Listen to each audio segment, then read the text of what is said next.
Now, the Johnson County Sheriff stunned many people in this community over the last few days with an unflinching announcement. Sheriff Frank Denning posts a notice on the front page of his website saying he will oppose any federal gun control laws, including limits on high-capacity magazines. Even in our national grief, we must adhere to reason and logic, he writes.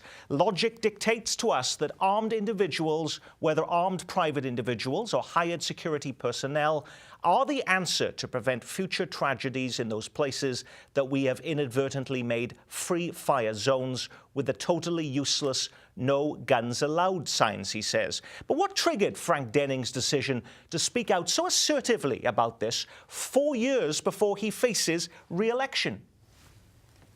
No one knows, which is why there's a deathly silence around the table, because it isn't completely clear why he would take this stand at this time, other than Johnson County is a fairly conservative place, and that other sheriffs around the nation, including some in Missouri, as we'll talk about here in a minute, have made similar statements. So he might have felt, just as a personal matter, compelled to make some sort of public statement about his feelings about what's going on in Washington.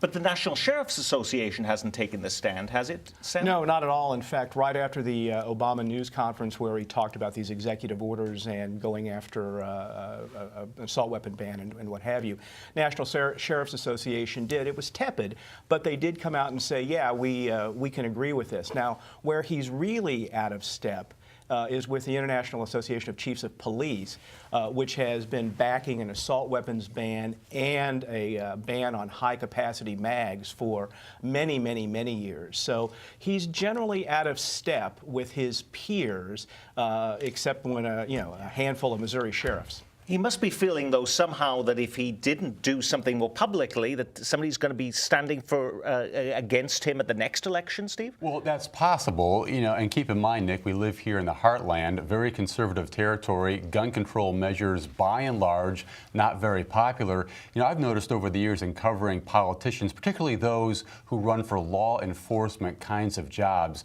those individuals in our area almost can't be, pro-gun strongly enough and anti-crime strongly enough. You've got to be for the death penalty if you run for Attorney General in either Missouri or Kansas. Taking those kinds of strong stands are what these guys do to ensure that they get elected. But this wasn't just any statement saying, well, I don't think if we had made these decisions with regards to gun control, that they would have prevented the accident, the massacre rather, in Sandy Hook. This is a complete statement saying that I would not accept any of these particular measures. You're going to start to hear more and more of this sort of outcry. I think sheriffs is where you're going to hear a lot of it. You're already starting to hear CNN was reporting some other places in South Carolina this morning, just the same sort of statement. It's a very, I want to be the Sheriff Joe Arpaio of the Midwest sort of statement. Fine, let him do that. Where I really disagree is when you have someone who is a sheriff who is promoting those ideas about the fallacies of the gun-free zones. That just doesn't make any sense. I mean, if you look at, go ask Gabrielle Giffords, down there in Arizona, where there was guns everywhere, he's claiming that the reasons why these people go to schools in the gun-free zones to do these mass shootings is because they're gun-free zones. Well, it doesn't play out. I mean, and that's the part of this message that is just nonsense. I mean, there was a man down there with Gabrielle Giffords that had a gun and that almost shot the guy who got the gun away from, I forget what his name now is, but Loeffner. That's the problem with this. If he wants to get up and do the little pomp and circumstance and, gather more people around because, he's saying the things that they want to hear, fine. But don't use your office to promote these things that are pure fantasy. What is really interesting about this also, this is a sheriff that has been very progressive in regards to other kinds of decisions, including being very progressive in the area of mental health. Spending an awful lot of resources in that area, Sam. Yes, no, absolutely.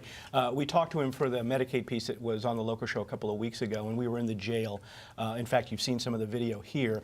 And he does run a very progressive jail, which is why I was surprised to see him come out with this really four-square pro-Second Amendment anti-gun regulation screed on his website. Now, you know, his brother is a member, a very conservative member of the Kansas State Senate. You know, I don't know what all the politics are. You guys probably understand that better than I. But I don't think of him as being that conservative where he wants to, he just doesn't want to enforce gun laws. I found that very surprising. You know, we should point out that Johnson County is not really a hotbed of violent crime activity. There aren't a lot of murders, certainly not a lot of gun murders. So it may be that the sheriff felt a little safer in making a statement like this than, say, the sheriff of Jackson County might, where gun violence is a reality almost on a daily basis. But it is not, let me just say, it is not completely out of the realm of thought for law enforcement officials to issue opinions on things like this. 6 years ago, I did a story. Kansas City passed an ordinance on panhandling, to restrict panhandling and begging in the streets. And the chief of police at the time, Jim Corwin, put out a statement that he wouldn't enforce it because he thought it was unconstitutional. So law enforcement people have discretion in this, in arenas like this, and I think that's what Frank Denning was exercising.